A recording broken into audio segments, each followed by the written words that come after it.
Hi everyone, welcome back to Sproutin' Season. Hope everyone's doing well. Today we're going to be making a one-pot chicken Alfredo.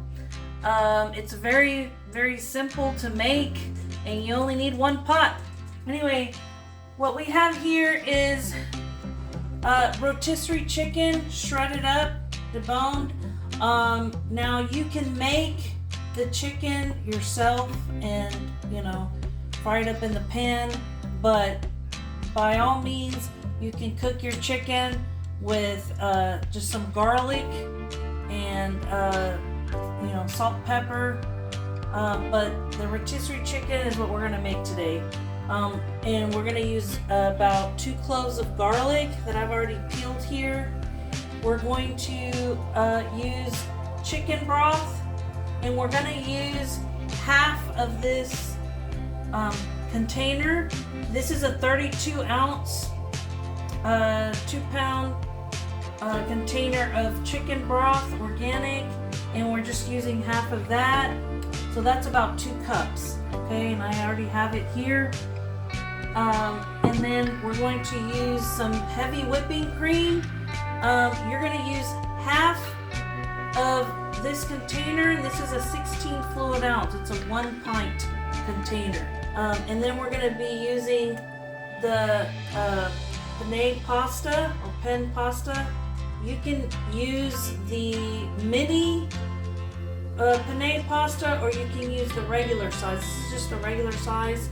I do like the mini, but this is what I have on hand. But this is also going to be half that you're going to use. Now, this equals to about 4 servings. If you want to make more, then you would just double the recipe. Okay, so you would use the whole box of the pasta, the whole container of broth, and all of the whipping cream. But today we're just gonna make 4 servings, and it's half of everything. I've also shredded up some Parmesan cheese, some fresh grated Parmesan cheese. You can buy the store-bought kind that's already grated. I usually use that, but I didn't have any on hand, but I did have some fresh Parmesan, a block of it. Alright, so we're going to go ahead and add to our pot. I've already started the heat on this, and it's going to be like at a medium heat, medium to high or so. And you're going to add the chicken broth, okay? And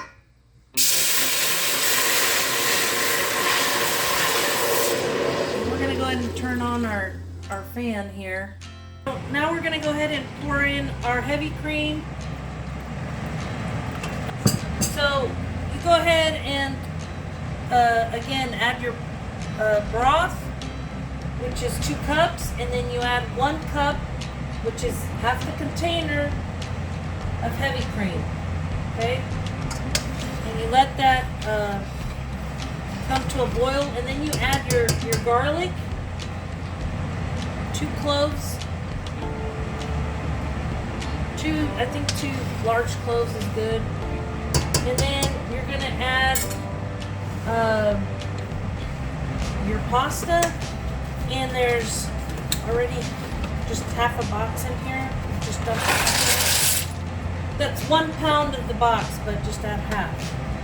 Okay, and then you're going to add your chicken, and just add however much you want in there. This is a whole rotisserie chicken that's been deboned and shredded, so just add add a generous amount, and then you wait for it to come to a boil.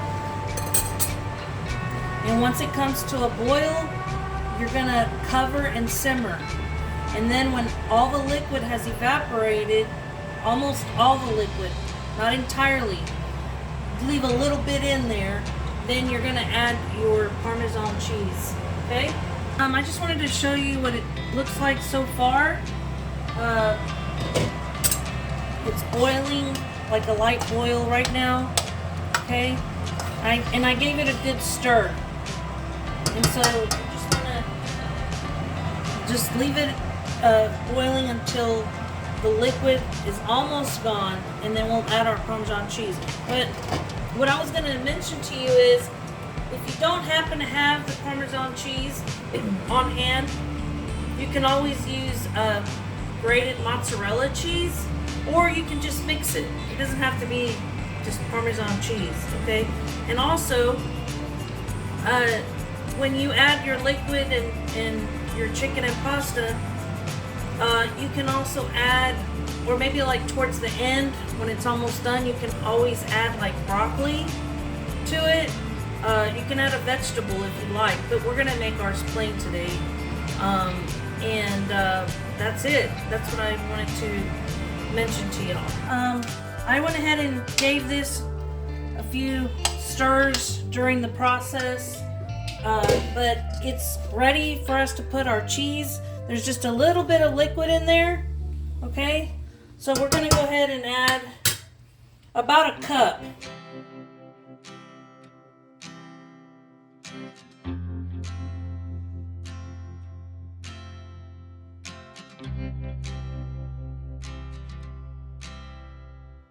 After we add our cheese, we just add a little bit of pepper.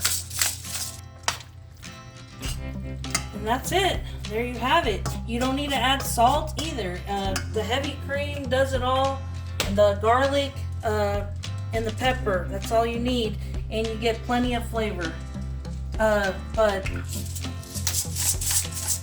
you can serve this up with some garlic bread and a side of broccoli or whatever you like. And that's it. It's very simple and easy and quick.